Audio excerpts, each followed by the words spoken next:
Bienvenue à bord du vaisseau Hypersensas. Tu satures un petit peu, Ellie. Ah mince. Un petit peu. Alors je vais baisser. C'est toi qui sature. Ok. Ça sature moi là? Putain, c'est quoi cette intro là? Attends un peu plus fort, un tout petit peu plus fort. Je me suis baissée là? Ouais. Ok, je mets un peu plus fort? Si possible, ouais. Là c'est mieux? Ouais, c'est mieux. Bah voilà, ça fait une intro comme ça. C'est dans la boîte. C'est clair. Eh bien, le Contrecast, épisode 27, c'est parti.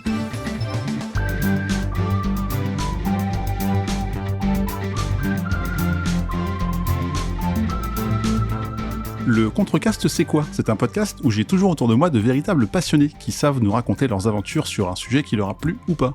Vous le savez sans doute désormais, chacun sa chronique, puis on échange entre nous et on commence par un traditionnel tour de table virtuel avec celle qui a déménagé il y a peu et qui ne m'a pas encore rendu ma caisse à outils. Bonjour Ellie. Bonjour. Ah ça c'est vrai.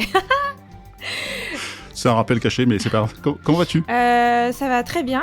J'espère que personne ici est tombé à cause de la neige d'ailleurs. C'est vrai. Merci de prendre soin de nous. C'est pas mon cas, mais on fera le tour de Oui, toi table tu pour demander. préfères me rappeler que j'ai une caisse à outils. Moi, je sors pas, personnellement. Ah, c'est pratique pour pas tomber du coup. Ah bah oui. C'est la Je vieillesse. me lève pas non plus. Ça tacle dès l'intro, quoi. C'est magnifique. Du coup, Ellie, de quoi tu nous parles aujourd'hui? Je vais vous parler justement, on parle de neige, d'un jeu qui s'appelle Rocky et qui a inspiré en fait l'univers assez du folklore scandinave. En fait. Un point and click. Très bien. On continue le tour de table avec celui qui passe pas mal de temps sur les live Twitch du copain Théo Rivière. Bonjour Cotrus. Salut. T'as vu, je t'ai pas demandé Comment comment ça va? Très bien, ça va super bien, merci. Ah, La grosse patate. oh, magnifique. De quoi tu nous parles aujourd'hui? Je vous parle du Steam Game Festival, Ah oui, qui a eu lieu il y a pas très longtemps. donc de plein de jeux, quoi. C'est parfait. Et on termine ce tour de table avec celle qui va sans doute m'en vouloir, car j'ai complètement oublié d'envoyer le doodle de notre défi du mois dernier. Bonjour Anya, comment vas-tu? Bonjour. Ça fait longtemps qu'on s'est pas vu. Est-ce qu'en février, on a le droit encore de dire bonne année et tout ça? Tu peux le tenter si tu veux, parce qu'il y a peut-être des gens qui nous écoutent en janvier 2022, donc on Ok, sait jamais. bonne année, voilà. Ça m'a fait, ça me trottait dans la tête et ça me fait plaisir de vous le rappeler.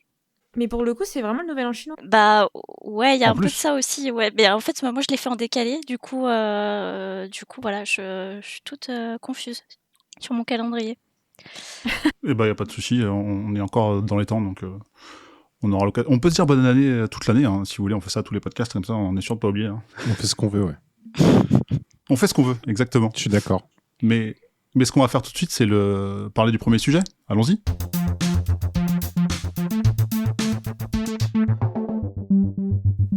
Premier sujet, et déjà Anya a tenu à installer une bonne ambiance dans cet épisode en parlant de quelque chose de particulièrement joyeux. Ah non, pardon. En fait, on va parler d'un serial killer, Edmund Kemper, l'ogre de Santa Cruz. Anya, on t'écoute.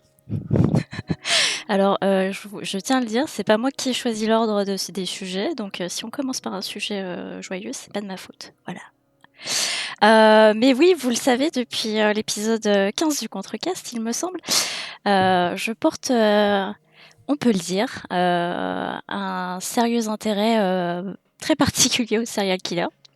Et en fait, il y a quelques jours, je suis tombée un peu par hasard sur une collection qui a été récemment publiée par Glénat, qui traite justement du sujet.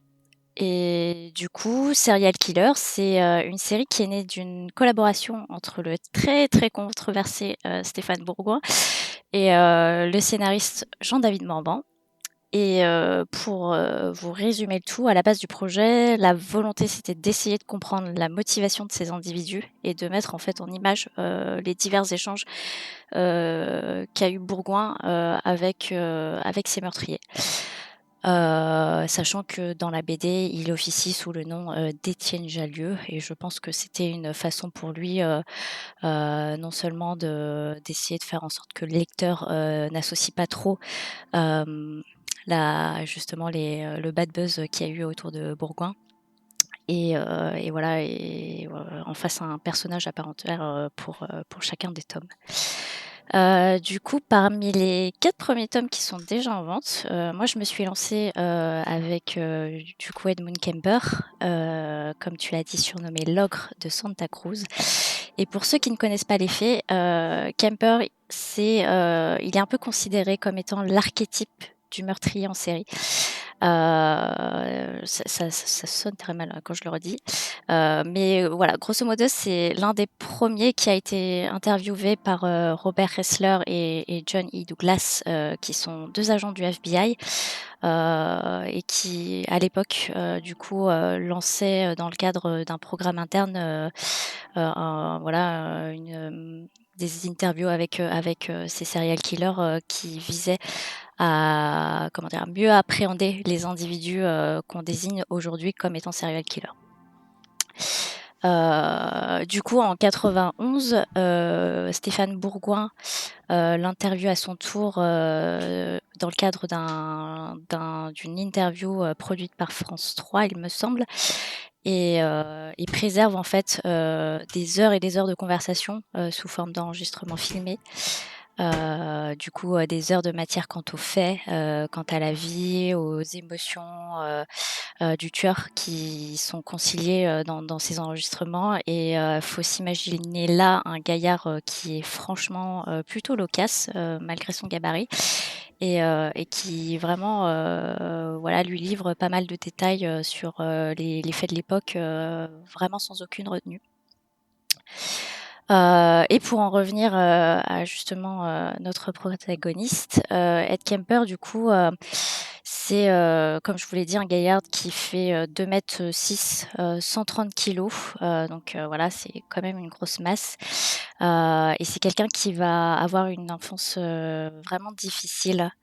Si je peux dire ça, c'est un peu alors moi je résume ça pas mal, mais c'est un peu grosso modo le mal-aimé de sa famille, et il peine à trouver les ressources pour s'affirmer lui en tant qu'homme, entouré de femmes, puisqu'en fait son père va s'en aller très vite et quitter le foyer familial. Ce qui le laisse à la garde de sa mère, qui sera finalement la seule figure d'autorité restante, mais qui sera aussi la source d'un très, très gros traumatisme, qui va trimballer toute sa vie envers les femmes, et qui vraiment sera qui va jouer un rôle déterminant en fait dans tous ces événements-là. Du coup, il se fait battre, tyranniser, rabaisser, et même sa sœur cadette, qui il me semble que c'est Suzanne, elle va en fait s'adonner avec lui à des jeux plus ou moins morbides. C'est quelque chose dont on fait référence dans le bouquin, en testant divers moyens de se donner la mort. Je m'explique par là, c'est une des anecdotes qu'on retrouve du coup. En gros, il raconte à Stéphane Bourgoin qu'en fait, il s'amusait avec elle par exemple, à s'enrouler, chacun à leur tour, dans le tapis jusqu'à suffoquer à l'intérieur, pour ressentir en fait, l'excitation, que ça leur provoquait. Donc voilà, vous avez une petite idée, du malaise qui pèse au fur et à mesure, de la lecture du tome. C'est vraiment très, très bizarre. Je pense que je vais me faire tuer, mais je vais dire que c'est à la fois fascinant et ultra morbide. Et voilà, et ça, on va le retrouver partout parce qu'il y aura énormément de témoignages en ce sens, qui vont en fait, vraiment illustrer, ce qu'est, Ed Kemper, tout le long de l'histoire, tout le long du récit. Et du coup, entre deux, en fait, les relations avec, sa mère, se dégradent ultra rapidement et deviennent de plus en plus tendues, à tel point qu'il décide, en fait, que sa mère décide du coup d'envoyer, Ed, chez son père. De là, il va développer des troubles sociopathes. Il va commencer à torturer des animaux. Et après son court séjour chez son paternel, il va échouer en fait chez ses grands-parents, du coup les parents de son père, dans une ferme familiale, chez Maud et Edmund, premier du nom. Et en août 64, en fait, il va passer à l'acte pour la première fois. En fait, entre deux, il aura tué pas mal d'animaux et de chats de ses voisins. Mais il va passer à l'acte avec des humains, et en fait, il va tirer à plusieurs reprises sur sa grand-mère avec le fusil de chasse dont il se servait pour aller chasser le week-end. et il va attendre aussi le retour de son grand-père afin de le tuer à son tour avec une balle. Et en fait, du haut de ses 15 ans, il va, dans la confusion, essayer d'abord d'appeler sa mère, puis les autorités afin d'avouer les meurtres et de se rendre à la police, en fait. Étant mineur à l'époque des faits, le psychiatre de la cour va en fait l'interviewer avant le jugement et en fait il va le qualifier comme étant paranoïaque schizophrène. Donc il va être interné à l'âge de 15 ans à l'Atascadero State Hospital afin d'y être traité. Il va feindre la guérison parce que en plus d'être sociopathe, il développe une intelligence assez hors norme qui va lui permettre de mémoriser les choses très vite en fait de s'adapter à son environnement. Donc il va feindre les tests psychologiques qu'on lui fait passer tout le long de son séjour dans cet hôpital. Et après 5 ans en fait de bonne conduite et de tests plutôt positifs, du moins au regard des médecins, et ben on le libère. Du coup, la California Youth Authority confie aide de nouveau pendant sa période de liberté conditionnelle à sa mère, faute de pouvoir retrouver les traces de son père qui finalement s'est un peu évaporé. Et pourtant, en fait, quand je vous dis qu'il feignait, effectivement, il feignait, ça veut dire que aussi que en fait, ses pulsions n'en deviennent pas moins violentes. Donc, à partir de là, il va faire profil bas, en fait, et pourtant, il va, dans le même laps de temps, affiner des techniques pour commencer à piéger ses victimes et à repasser à l'acte. Mais contrairement au fait de quand il avait ses 15 ans, là, vraiment, il entre dans une phase où il est chasseur et donc tout est prémédité. Et il faut savoir qu'à cette époque-là, en Californie, prendre des autostoppeuses, c'était monnaie courante. Les gens avaient, ne mesuraient pas les risques ou du moins, c'était une période qui faisait que énormément de gens avaient recours à l'autostop. Et en fait, il va voir en ça une façon pour lui de pouvoir chasser. Et je vais vous passer les détails quant aux circonstances, mais il va passer à l'acte plus d'une fois. Et il va être accusé de 10 autres meurtres pour lesquels il purge encore aujourd'hui une peine à perpétuité dans la prison d'État de Vacaville en Californie. Donc, dans ces victimes, on a Marianne Pesky, Anita Lucheska, Aikoku, qui était du coup l'une des seules mineures du groupe. Mais voilà, du coup, il n'a pas tué que des jeunes adultes, il a tué aussi des mineurs. Cindy Scholl, Rosalind Thorpe, Alice Liu, Clarnell Strandberg Kemper, qui va être en fait sa mère et son amie et l'amie de sa mère, Sally Hallett, qui va assassiner vraiment à la fin en fait. Juste avant en fait de s'auto d'appeler en fait les autorités pour se rendre à la police locale. Du coup, je vous donne un peu le contexte. Je vous en dis pas plus parce qu'il y a énormément de détails sur les faits, sur sa situation familiale à l'époque. Il fait énormément de parallèles quant à ses ressentis, quant au fait qu'il n'a pas forcément de regrets aujourd'hui et que pour lui c'était des pulsions et que intelligent comme il est, en fait, il a assimilé le fait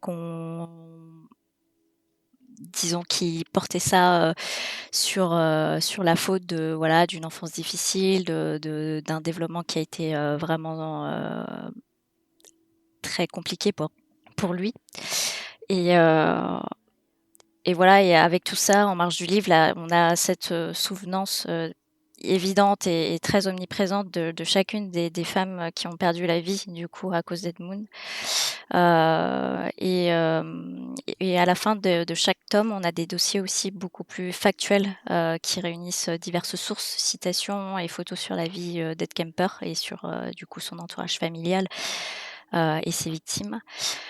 Et c'est là finalement le contenu le plus objectif de ces tomes et le plus abondant en détail sur voilà les différentes périodes de l'affaire. Moi, je suis un peu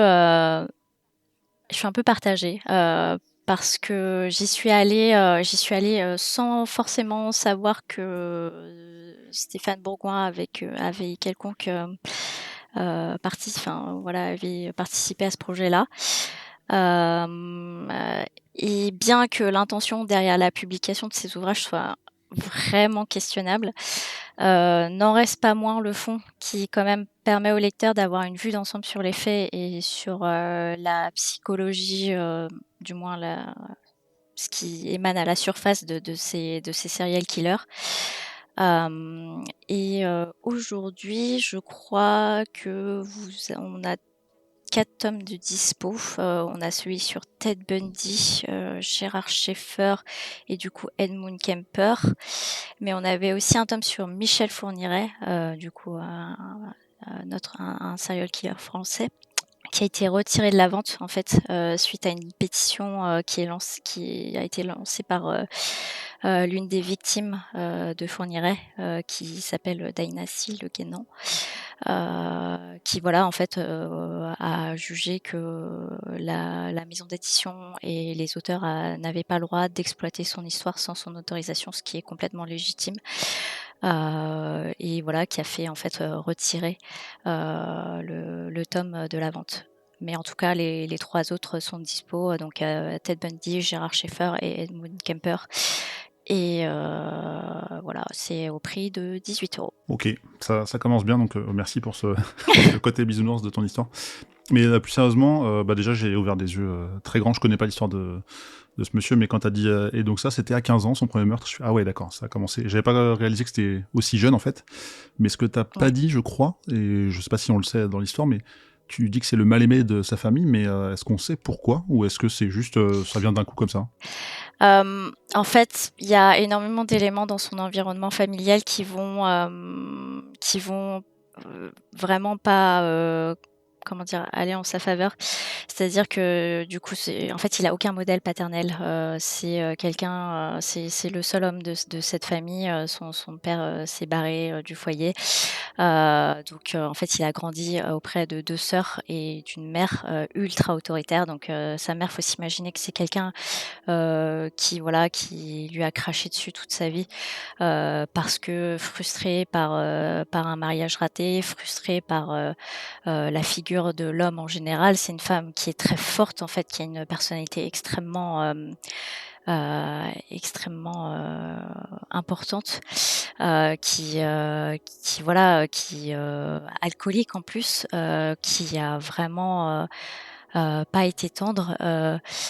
Pour vous donner un peu de contexte, en gros, ses sœurs en fait avaient une chambre. Donc, vous allez me dire jusque là,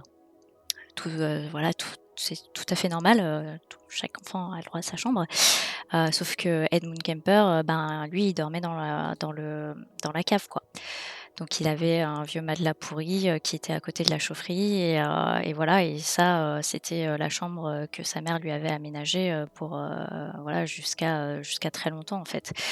Donc voilà, sa mère elle le supporte pas. En plus elle le voit comme quelqu'un de faible parce que quand il est jeune, donc il a du mal en fait, à s'assumer en tant qu'homme. Du coup, il a aucun modèle masculin pour l'aiguiller sur sa façon de se comporter en société.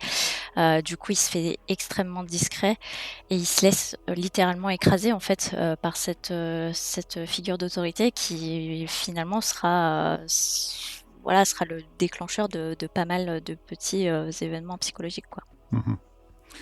Ok, je vois. Et quand tu dis sur les 4 tomes, celui qu'ils ont retiré de la vente, là, le français, mais ils n'ont pas cherché au préalable à demander les autorisations Eh ben non, mais c'est là où je suis vraiment partagée, parce que après, bon bah voilà, je l'ai su après coup quand je me suis un peu renseignée sur le projet et autres. Mais effectivement, en fait, ni Glénat et ni Stéphane Bourgoin à l'époque n'ont contacté aucune des victimes pour voilà en fait autoriser quoi que ce soit en fait ce qui a été vraiment très problématique sur ce tome-là en particulier, c'est qu'ils ont publié des éléments de l'enquête qui n'ont pas forcément été divulgués au public, donc qui n'ont pas forcément été partagés avec les médias à l'époque. Et en fait, il raconte aussi l'agression de cette victime par Michel Fourniret. Et en fait, voilà, la moindre des choses, finalement, ça aurait été de demander aux victimes leur consentement, en fait, vis-à-vis Mais de alors ça. peut-être qu'on a un envoyé spécial qui vient de débarquer d'un coup, on sait pas trop pourquoi, et qui pourrait nous en donner un petit peu plus sur tout ça, donc on va laisser la parole à Zéphiriel. Tu nous reçois, Zéphiriel ? Oui. Allô, vous me recevez? Allô? Oui, Allô? c'est Oui. bon, vas-y. Ouais, désolé, je débarque en fait, je suis en off, mais j'écoutais la super chronique d'Ania. Je disais, la question Bourgoin, elle est ultra problématique parce qu'en fait, il y a eu, comme tu le disais Ania, il y a eu un gros... alors, je qualifierais pas ça de Storm Shield, mais plus de débunkage sur l'année dernière, fin d'année dernière, parce que en fait, Bourgoin n'a jamais... Et il l'a avoué devant plusieurs médias en fait.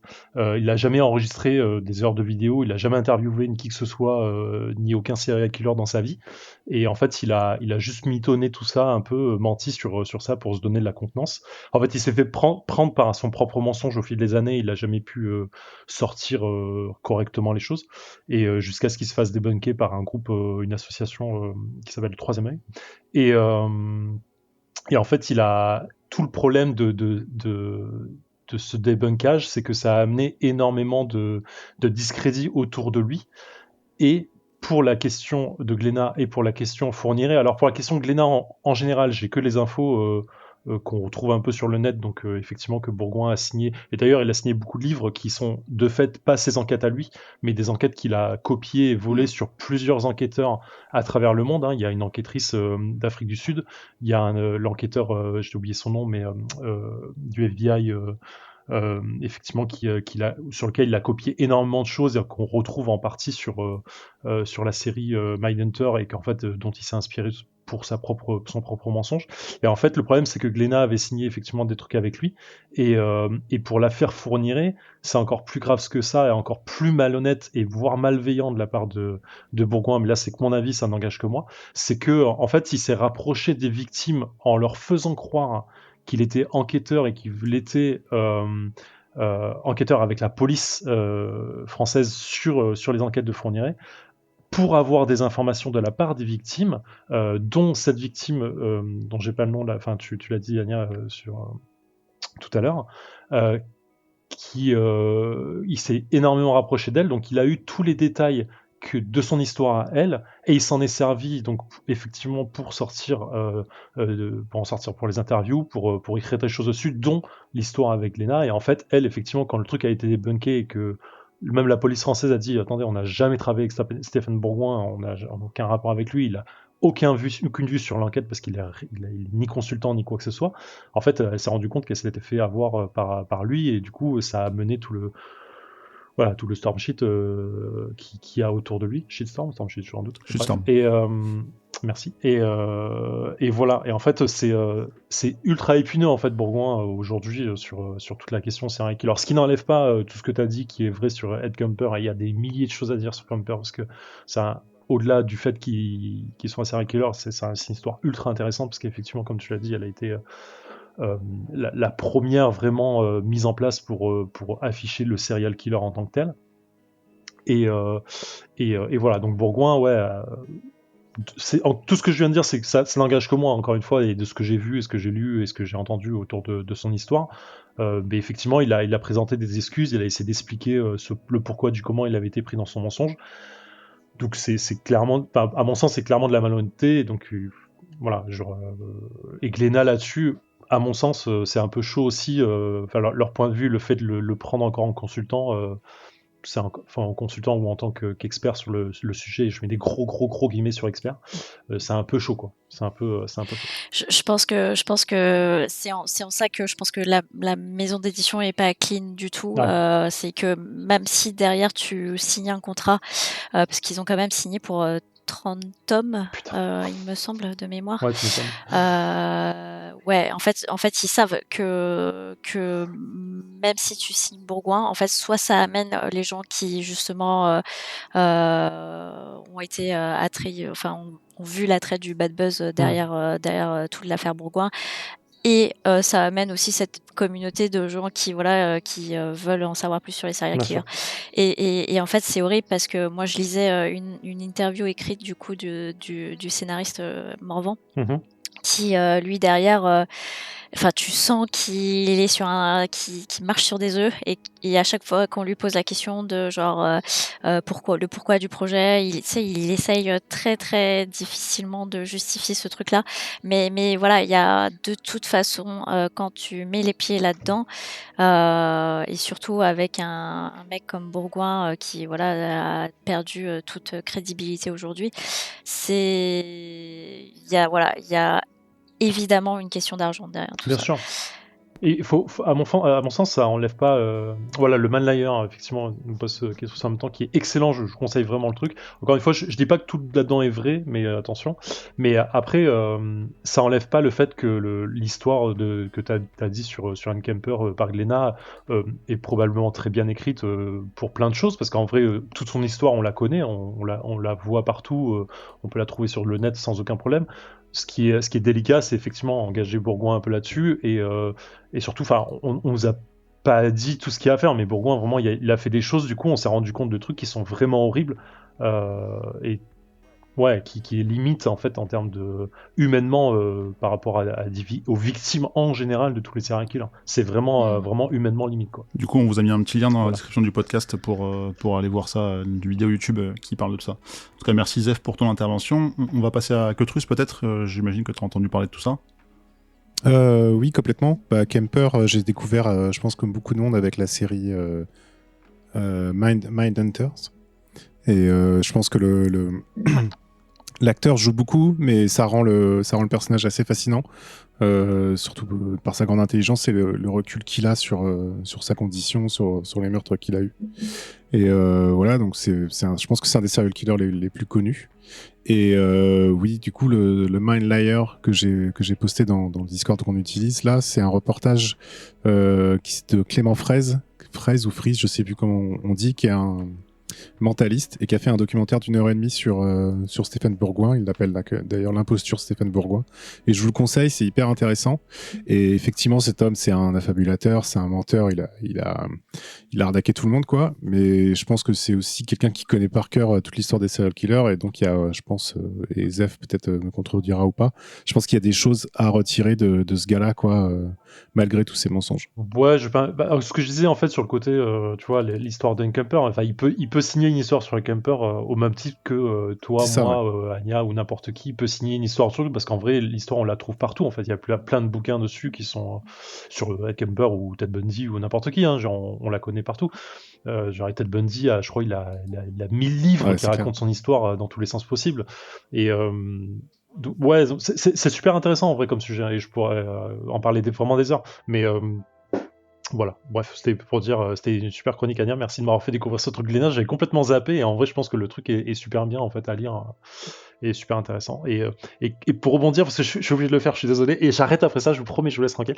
C'est juste sur le côté, la question pour reprendre la question que tu posais, John, sur le côté pourquoi le rapport à la mère de Anne Kemper, c'est super intéressant à ne pas mettre de côté quand même que elle-même savait que son fils était bizarre à son époque, en fait. Déjà, c'est pour ça qu'elle le cloisonnait loin de sa famille et loin de ses filles, parce qu'elle le sentait pas, en fait. Elle avait déjà un problème avec lui dans son regard, dans son attitude. Elle se sentait un peu effrayée par lui. alors effrayée, c'est un bien grand mot, mais vous voyez ce que je veux amener.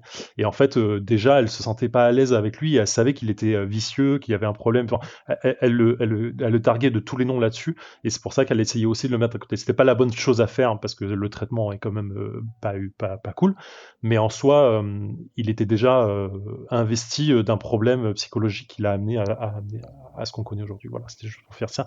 Merci, désolé, je vous arrête, je suis plus là. Ciao. Pas de soucis, merci à toi, Zef. Juste un dernier détail. Voilà, si c'est pas pour Bourgoin et ni pour Morvan, enfin peu importe si c'est pas pour la maison Glenay, il y a quand même un truc qui est assez cool, c'est que chaque tome est illustré par un illustrateur différent. Donc on se retrouve avec des planches qui s'adaptent aux ambiances et aux serial killers dont on traite. Donc voilà, au moins pour ça vaut le coup d'œil. Très bien. Et pour conclure, juste, Hailey, est-ce que toi, tu avais entendu parler de ce serial killer ou de cette série chez Glénat Et qu'est-ce que ça t'évoque ? Alors, le serial killer, oui, parce que j'aime bien écouter. Il y a une nana qui s'appelle, qui est québécoise, Vanessa Carlton, je crois. En fait, j'adore écouter des histoires de serial killer. C'est un peu comme disait Anya, le côté enfin, c'est très flippant, voire glauque, voire malsain, mais en même temps c'est hyper fascinant parce que t'as envie de savoir le pourquoi du comment et surtout comme ça a été évoqué, l'enfance, enfin y est pour beaucoup quoi. Enfin tu sens qu'il y a eu pas mal d'appels de psychiatres pour dire que ça n'allait pas quoi. Et sinon oui, moi j'avais entendu parler du reportage sur Netflix sur Ted Bundy. Et puis voilà. Non, mais vraiment, je connaissais pas, par contre, qui est des... Enfin, le livre, pardon. Mais en tout cas, super chronique, Anya. Eh bien, du coup, merci à vous et merci Anya. C'était donc Edmund Kemper, l'ogre de Santa Cruz, qui est dispo en BD ou en bouquin, et comme tu disais, autour de 15-20 € chez Glénat. Il nous a promis une chronique qui allait durer 1 heure ou 1h30, mais je vous promets que je vais essayer de faire en sorte que ça dure un peu moins. Enfin, je crois, parce qu'à parler jeux indés, on peut vite s'emporter. Enfin bref. Quetrus, raconte-nous ce que tu as découvert au Steam Game Festival. Absolument, donc 1 heure et demie de chronique, je l'ai promis, elle aura lieu. Oui, le Steam Festival donc, a lieu tous les ans depuis je sais pas combien d'années, qui a eu lieu du 3 au 9 février cette année et qui présentait à peu près un peu plus de 500 démos apparemment, il disait, de jeux indépendants avec plus ou moins des gros budgets. En tout cas, il y en avait énormément. C'est un rendez-vous vraiment hyper sympa. Il y a beaucoup de streamers qui passent frénétiquement des heures et des heures à tester toutes les démos. Donc il y a une belle effervescence. Il y a les développeurs qui les commentent, il y a des développeurs qui jouent au jeu et qui vous montrent un peu leur travail. Donc voilà, là c'est passé, mais au prochain, je vous conseille vraiment d'y jeter un coup d'œil. Ça dure quand même 6 jours, donc il y a moyen de se caler une petite soirée à tester des jeux. Et donc j'en ai testé à peu près entre 15 et 20, je sais plus exactement. Les démos, ça va des fois une demi-heure à 1 heure, voire un peu plus de jeux. Donc c'est quand même quelque chose qui est assez vite fait. Et en plus, c'est pas des gros volumes de données. Donc souvent il y a 200, 500 mégaoctets à télécharger au grand maximum de gigas. Mais ça c'est vraiment pour les gros jeux avec un peu plus de budget. Et je vous en ai sélectionné quelques-uns qui ont retenu mon attention et qui sont assez fantastiques. Donc le premier, il s'appelle Narita Boy, qui est développé par Studio Koba et édité par Team 17, et qui devrait sortir, normalement ils disent early 2021, donc j'imagine premier trimestre. C'est un Metroidvania, c'est un jeu, Metroidvania, ça détermine bien, un jeu de plateforme. Et l'histoire se passe dans les années 80, t'as un créateur de jeux vidéo qui s'appelle The Creator, qui a créé une console de jeu qui s'appelle Narita One, et dont le jeu phare s'intitule Narita Boy. C'est devenu apparemment un super succès, un jeu le plus vendu au monde, etc. Et en fait, ça joue autour de ce qu'on appelle la Technosword et la recherche de cette épée et en fait la sauvegarde du monde qui s'appelle le Digital Kingdom. Donc on incarne un héros qui va se dresser contre une menace qui a effacé la mémoire du créateur, qui s'appelle le HIM, H-I-M, donc lui, et qui menace l'intégrité du Digital Kingdom. Et le programme de contrôle qui s'appelle Motherboard, donc carte mère pour les non-anglophones, a activé le protocole Narita Boy et va, grâce à ce héros, et défoncer en fait HIM et les Stallions qui sont les méchants de l'histoire. Donc on est sur du jeu action-aventure. Moi, surtout, ce qui a retenu en fait mon attention sur ce jeu, c'est qu'il est magnifique. C'est-à-dire, c'est du pixel art dans toute sa splendeur. Chaque tableau est beau, les animations sont incroyables, c'est très créatif. C'est-à-dire que je pense qu'il y a certains jeux qui se ressemblent un peu, mais c'est quand même très très innovant. Les méchants, les gros monstres, les boss sont super beaux, tout est bien fait et l'histoire est hyper prenante. Voilà, je vais pas en dire plus parce que sinon je vais me faire taper dessus par John Couscous quand je vais passer aux autres jeux. Dis ce que tu as envie de dire, il n'y a pas de souci. Là. Le deuxième jeu que j'ai retenu dans un tout autre style s'appelle Sleepways, développé et édité par Beetlewing. Alors, je crois qu'il y a un seul gars derrière, ce qui serait assez fou. Je crois qu'il n'y a qu'un seul développeur. Yacoub... mince, j'ai oublié son nom, je ne l'ai pas noté. Bon, bref, allez voir Sleepways de toute façon sur la page de Steam. Et donc, qu'est-ce que c'est ? C'est un espèce de... Ça se dit un jeu 4X, donc un gros jeu de stratégie très lourd, sauf qu'il n'y a pas les 4X, mais qui peut se jouer en 60 minutes. Ce qui est quand même assez... ce qui paraît être un défi sur le papier, parce que on sait que les gros jeux de stratégie comme ça, normalement, ça prend des dizaines d'heures et on le joue sur plusieurs jours. Donc Sleepway, c'est un jeu qui se passe dans l'espace et en fait on va coloniser des planètes et on va créer des liens entre les planètes, donc des liens d'import-export. Certaines planètes ont besoin de ressources, des humains, du minerai, des robots, du matériel informatique, de l'eau, de la nourriture, etc. Et donc on va essayer d'approvisionner toutes ces planètes-là. Grâce justement aux Sleepways, les espèces de portails qui permettent d'amener les ressources d'une planète à une autre. Et ça, sans développer son empire de trop, c'est-à-dire que sans son empire devienne trop grand, et surtout en essayant de ne pas sacrifier le bonheur de ses habitants. Parce que si on commence à coloniser des planètes et à les lier avec d'autres, mais qu'on n'arrive pas, par exemple, pour une, à lui apporter assez d'eau, et forcément, la population périclite un peu, la population n'est pas contente, et l'empire, à un moment donné, vous renverse. C'est-à-dire que vous n'êtes plus digne de gérer cet empire, et vous êtes évincé. Donc le jeu se joue en un certain nombre d'années, divisé en mois, et en fait, c'est pas du tour par tour, ou comme dans ces jeux de stratégie-là, on va faire des actions, cliquer pour passer à la phase suivante, et donc avancer dans le temps. Mais chaque action que l'on va faire, c'est-à-dire explorer les planètes, aller découvrir des satellites, etc., coloniser la planète, relier ces planètes, aller détruire un astéroïde qui nous gêne et en extraire son minerai, ou aller inspecter des satellites, etc. En fait, toutes les actions coûtent un certain nombre de mois, et donc le temps de jeu déroule en fonction de nos actions. Et en fait, c'est ce qui en fait pour moi un jeu assez fantastique et qui fait qu'il peut être joué en 1 heure. C'est que cette notion de gestion du temps et de gestion de la durée de la partie fait que tu peux jamais faire un jeu trop long et un jeu où tu commences à t'ennuyer. Tu peux pas avoir un univers très étendu. Moi, c'est vraiment un des gros coups de cœur. Je l'avais déjà un peu vu sur un stream avant le Steam Festival, et dès que j'ai vu qu'il était en démo, j'ai foncé dessus. Je vous conseille vraiment d'essayer de le tester. Je crois que par contre la démo n'est plus disponible, mais il est prévu en sortie au 2e trimestre 2021. Alors voilà, si vous aimez bien les jeux de stratégie, mais que vous n'avez pas envie de passer comme sur Civilization 6 ou Endless Space, des heures et des heures sur des parties qui n'en finissent pas, allez, jetez-vous sur Sleepways. Je trouve qu'en plus ça fait aussi très jeu de société, très jeu de plateau, un peu expert, donc allez-y. Et surtout si vous êtes fan en fait des mécanismes de tour, des mécanismes de stratégie, allez jeter un coup d'œil, vous serez pas déçus. 3e petite perle, alors ça pareil, je pense que vous en avez entendu parler, beaucoup de gens l'ont testé, beaucoup de gens en parlent. C'est pareil, c'est une petite perle, ça s'appelle Potioncraft. Ça se dit Alchemist Simulator, donc simulateur d'alchimie. Et en fait, on a repris une maison d'herborisme ou je ne sais plus quoi, et on va l'utiliser pour faire un commerce d'alchimie. Donc en fait, l'alchimie, on va faire des potions, donc potions de soin, potions de feu, potions de force, potions de sommeil, poison, etc., etc. Et on va avoir une clientèle qu'on va essayer de satisfaire plus ou moins en leur vendant des potions. Alors jusque-là, ça paraît pas extraordinaire.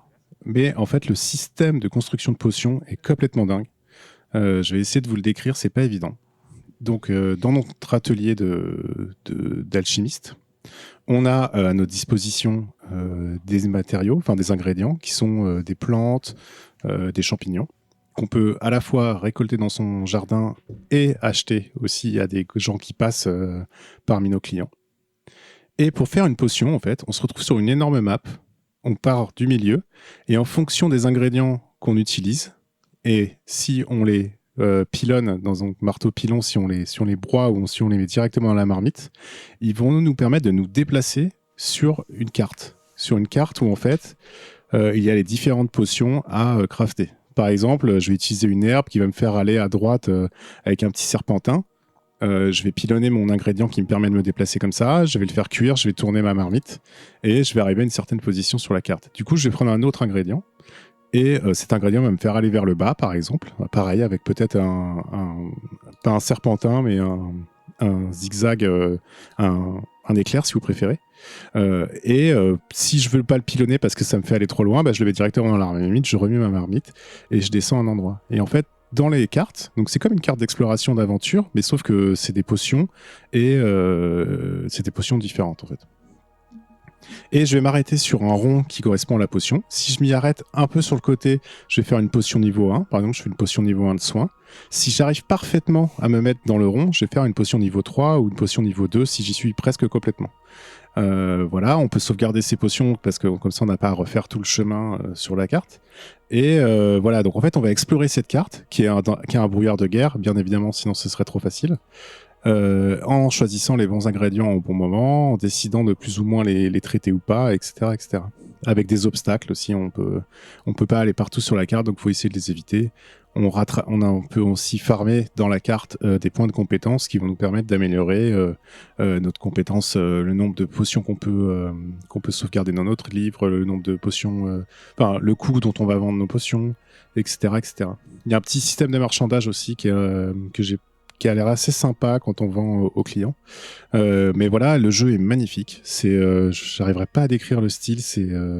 C'est très Heroic Fantasy, mais c'est très doux. On a l'impression que c'est crayonné et que c'est dessiné au pastel ou à l'aquarelle, très passé, très désaturé. C'est incroyable. Pareil, je pense que faut que tout le monde joue un peu à ce jeu-là parce que c'est quelque chose qu'on n'a pas forcément l'habitude de voir. La démo est disponible. Et apparemment, il devrait sortir aussi en 2021. Et je ne l'ai pas dit, c'est développé par Nice Play Games et édité par Tiny Build. Juste pour compléter, en fait, tu vas citer plein de jeux et même moi, j'ai pas le temps de tout noter quand j'écoute et en tant qu'auditeur. Alors, le mieux, c'est de regarder directement la description parce qu'il y a tous les noms et tous les liens sur Steam directement de tous les jeux dont tu parles. Donc, exactement. Donc voilà, c'est pratique. Allez-y. Et je te laisse continuer sur le 4e titre. Tu peux me voyer, j'aime bien. Je vais enchaîner sur deux jeux narratifs qui sont assez sympas et qui vont plaire à nos amatrices de jeux un peu bizarres et un peu creepy. J'ai pensé à vous en y jouant en fait. Le premier, ça s'appelle Children of Silent Town, qui est un petit jeu d'aventure. Ils appellent ça Dark Adventure. Et on va suivre Lucy, qui est une petite fille donc, qui habite cette ville de Silent Town, pardon. Alors le graphisme, vous voyez à peu près Tim Burton, on est à peu près dans cette eau-là, avec des enfants avec des grands yeux blancs qui ressemblent pas à des poupées, mais qui font penser un peu à des poupées un peu bizarres. Enfin bref, Tim Burton complètement. Et cette ville de Silent Town, elle est perdue en plein milieu d'une forêt, avec des monstres autour, évidemment, sinon c'est pas drôle. Et en fait, il y a des disparitions assez fréquentes dans ce village. C'est quelque chose qui est un peu tu. On a une conversation entre les parents de Lucie qui en parlent sans qu'elle soit là et qui apparemment c'est connu, faut pas sortir la nuit, c'est super dangereux. Et par contre, on n'en parle pas trop aux enfants. Sauf que Lucie, elle commence à devenir grande, donc elle commence à comprendre des choses. Et puis ils se parlent entre eux avec les autres enfants. Donc évidemment, elle va la première nuit s'aventurer dehors et découvrir qu'il s'y passe des choses pas très reluisantes et qui font surtout super flipper, quoi. Qui foutent les giga chocottes. Et donc c'est un jeu d'aventure en point and click. on va amener Lucie à récupérer des objets, à les combiner avec d'autres pour débloquer d'autres trucs. Enfin, assez classique dans ce genre. Une petite particularité, c'est que Lucie, elle a quelque chose qu'elle aime beaucoup faire, c'est quand elle entend un son, c'est-à-dire un son de cloche ou le son de crépitement du bois ou quelque chose comme ça. En fait, elle aime bien chanter la note. Et elle chante la note, et quand on découvre un nouveau son pour Lucie, elle le met dans son petit livre, dans son scrapbook. Ça fait très scrapbook parce que c'est patchwork, c'est fait de plein de petites matières. Bah, c'est à la fois mignon et flippant. C'est parfait. Et en fait, ces sons, après, on va pouvoir les réutiliser dans le jeu. La démo est pas très longue. Pareil, je vous conseille de la faire. Elle va assez vite. Ça dure une petite demi-heure, je pense. C'est très mignon. Et par contre, ils ont sorti des mini-jeux qui illustrent les énigmes qu'on aura à faire durant le jeu. Il y a par exemple, il y a une énigme qui est de relier. Ah oui, c'est des mémo... En fait, c'est des souvenirs qu'elle arrive à voir en chantant une note, je crois. Oui, c'est ça. Et en fait, elle arrive à voir les souvenirs des gens, mais les souvenirs sont un peu craqués. En fait, les gens s'en souviennent plus trop, ou alors c'est un traumatisme qu'ils n'ont pas réussi à soigner, tout simplement, à guérir. Et elle, en fait, en faisant une note, elle arrive à voir ce souvenir craqué. Et par exemple, sur une des énigmes, tu vas raccommoder ce souvenir. Et pour raccommoder ce souvenir, bah, c'est un petit système, un petit casse-tête qui est fait avec des boutons complètement dépareillés. Voilà, c'est un peu dérangeant et en même temps c'est mignon. C'est du Tim Burton, quoi. Et voilà, ce genre de truc. Il y a aussi un petit mini-jeu où il faut reconstituer une forme avec des gouttes d'eau qui viennent s'étaler sur le tissu ou sur la feuille de papier. C'est vraiment bien foutu. Je dirais pas que ça s'adresse à des enfants ou à des grands enfants. En tout cas, voilà, si vous aimez bien tout ce qui est un peu mignon et creepy à la fois, c'est parfait. Un autre jeu narratif que j'ai trouvé vraiment, vraiment, vraiment excellent, ça s'appelle Beacon Pines. Welcome to Beacon Pines. Donc, Beacon Pines, c'est la ville. Et qu'est-ce que c'est que ce jeu ? En fait, c'est pareil, il est décrit comme un cute and creepy adventure game. Donc, parfait. On est encore dans le très mignon au niveau des dessins et le truc très glauque dans les événements qui peuvent s'y passer. Et on va suivre un gamin, un Luca, qui a un petit chevreuil, je crois, et qui a un pote qui a un renard. Enfin bref, c'est des animaux de la forêt, vous voyez ce que je veux dire, truc très très mignon, très sympa.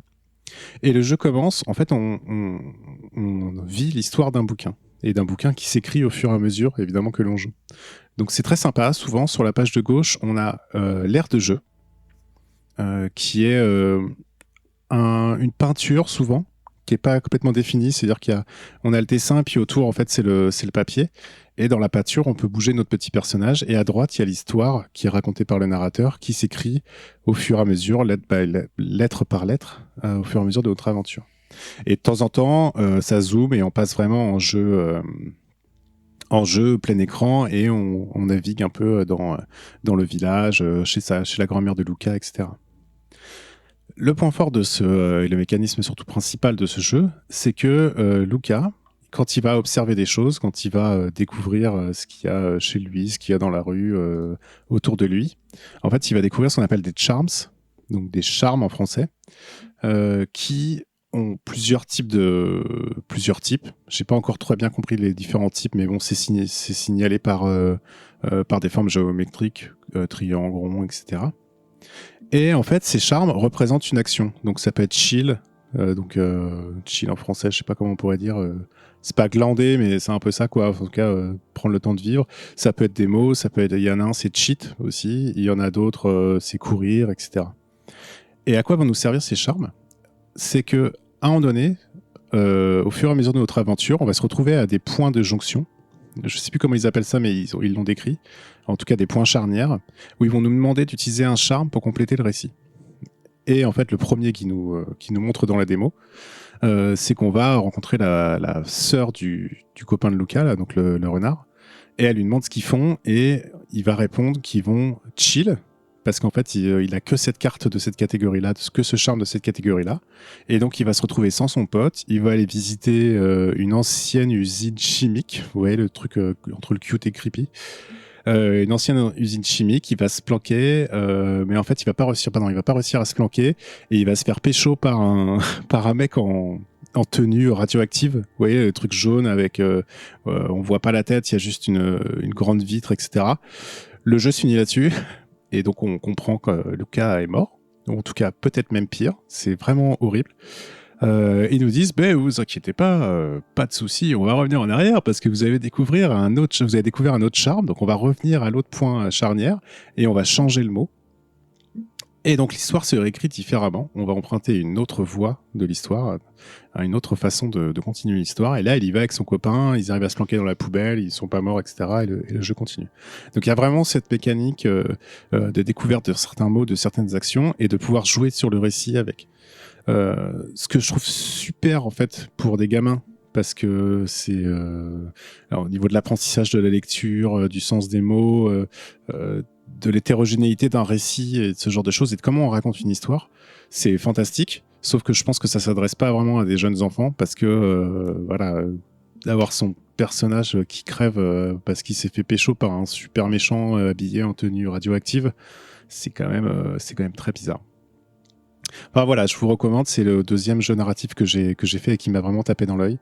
C'est la démo est encore disponible et normalement ça devrait sortir pareil 2021, mais ils n'ont pas donné de date ni de trimestre.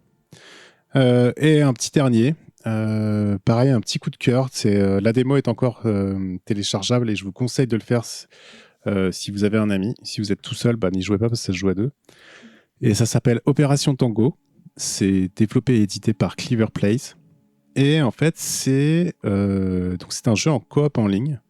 Il y a deux personnages. Il y a une agent secret qui est très... comment on appelle ça, pas Black Panther, mais Blaxploitation. Donc avec une grosse afro, tout ça, sur d'elle.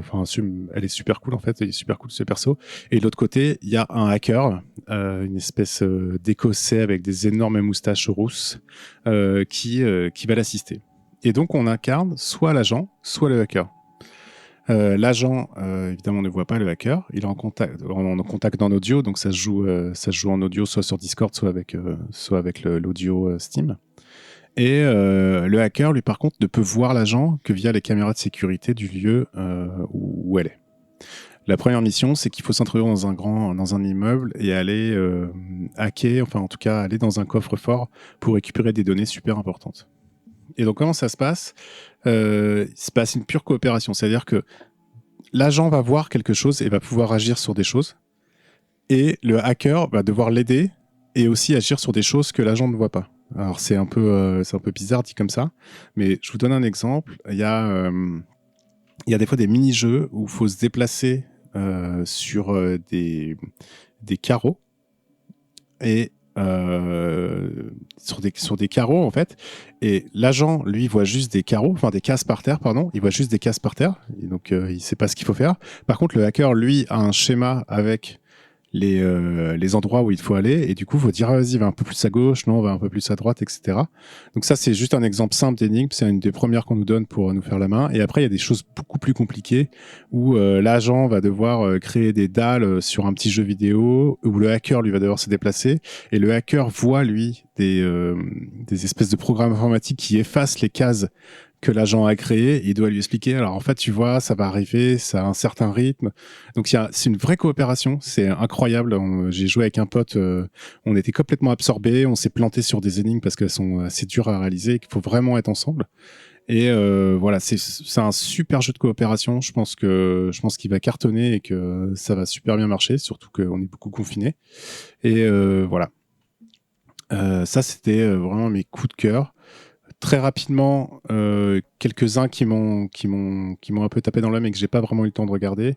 Il y en a un qui s'appelle Undying. C'est un jeu de survie gestion, où une mère et son enfant ont pas pu rejoindre leur père qui est sûrement mort.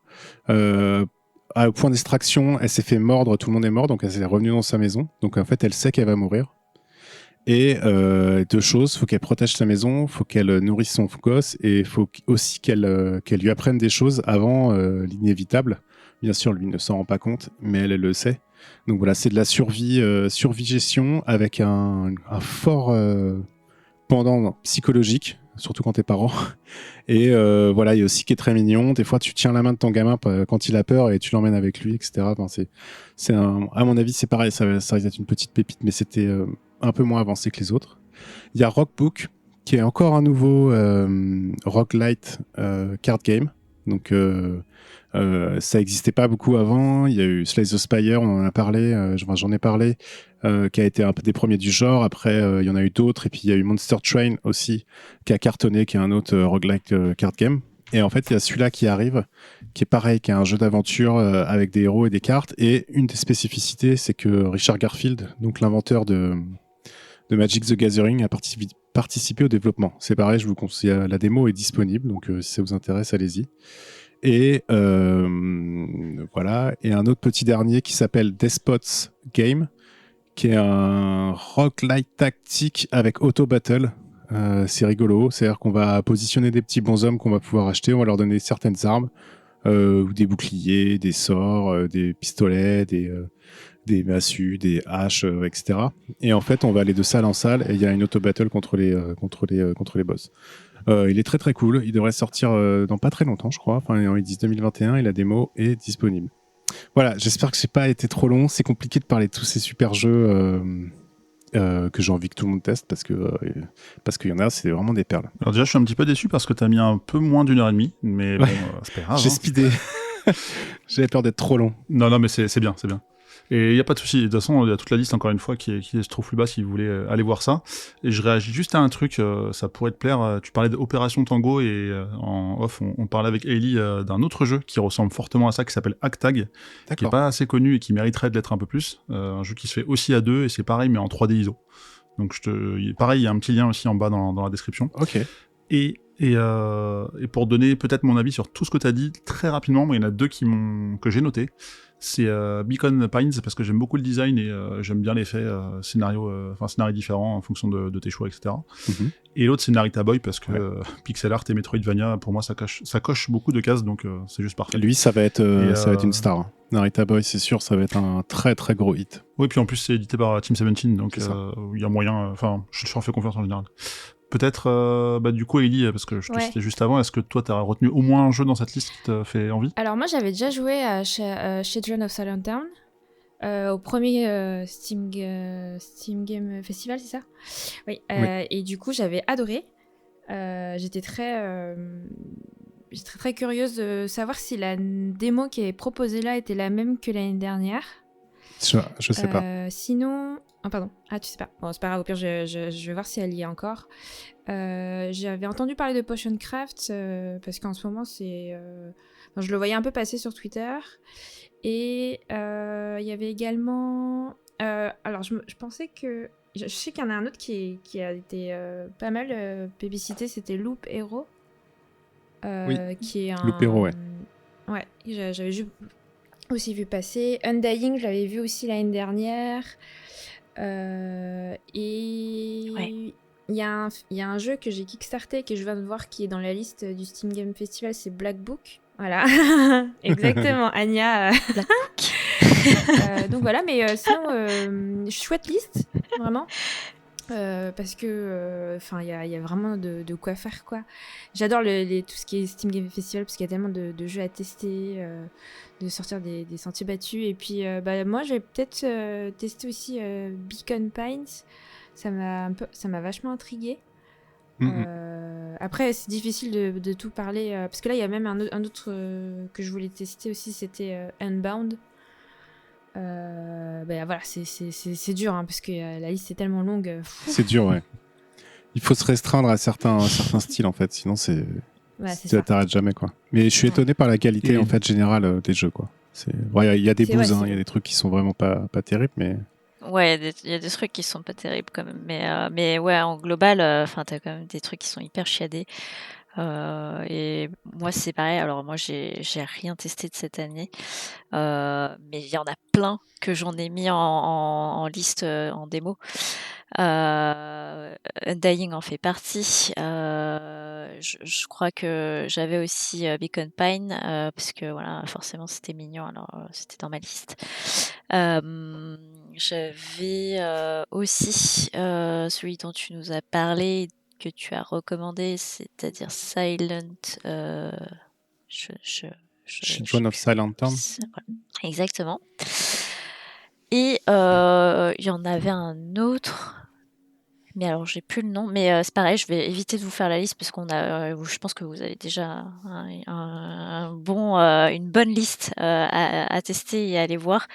Mais ouais, moi, j'adore ce genre d'événements et ouais, foncez-y. C'est l'occasion justement de tester d'autres jeux sur lesquels les gens n'ont pas forcément l'habitude de jouer. Et ouais, c'est des très belles découvertes. C'est clair. Moi, j'adore ce genre d'événement. Pour conclure, mais il y a un truc où vous serez peut-être pas d'accord avec moi, mais je déteste les démos de manière générale. Pour la simple raison que en fait, c'est très bien de mettre en avant certains jeux et il y a des noms qu'on note et qu'on se souvient pour plus tard, et ça donne lieu à de très bons jeux. Mais j'aime pas les démos parce que j'ai déjà pas le temps de jouer à mes jeux qui sont finis. Alors les démos, j'ai pas envie de, entre guillemets, perdre du temps dessus. J'ai une liste de 100 jeux dans mon dos là, à faire en attente. Ah ouais. Donc je préfère y jouer plutôt que Ouais. jouer à des démos ou espérer qu'ils soient bien pour peut-être y rejouer plus tard. Je me dis, voilà, je suis sûr d'avoir envie de faire les jeux que j'ai avec moi déjà, et les démos, on verra ça. Bah, je laisse ça aux autres, en fait, à vous, par exemple. Mais ça donne accès à des trucs sympas, donc c'est bien de surveiller quand même ce qui se passe.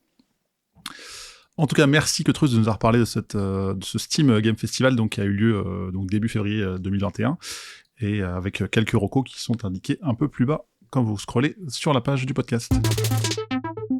Même s'il n'y a absolument aucun rapport avec le film de Sylvester Stallone, nous allons pourtant bien parler de Rocky. C'est d'ailleurs 2 saisons, car avec cette neige qu'on connaît en ce début 2021, l'occasion est toute trouvée pour parler de ce jeu indé méconnu. Et Ellie, on t'écoute. Oui, alors le sais, enfin toute l'équipe le sait, j'ai changé de chronique 500 fois avant de choisir celle-là.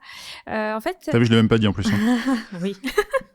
Mais c'est surtout que, en fait, c'est pour rebondir par rapport au Steam Game Festival parce que donc l'année dernière, à peu près même période, c'était plutôt fin mars. Il y a eu une autre édition du Steam Game Festival. D'ailleurs, je me demande si c'était pas la première. Et il y avait une démo qui était proposée, qui était Rocky avec un au tréma et qui est en fait un jeu qui est développé par Polygon Treehouse, qui est en fait composé de 2 anciens de chez Sony, donc qui ont quand même de l'expérience. Et en fait, c'était aussi un jeu qui avait pas mal attiré mon attention à l'Indiecade 2018. Je sais pas si John, tu te souviens, on était partis ensemble, il me semble. Je me souviens très bien qu'on avait joué là-bas. Ouais, exactement.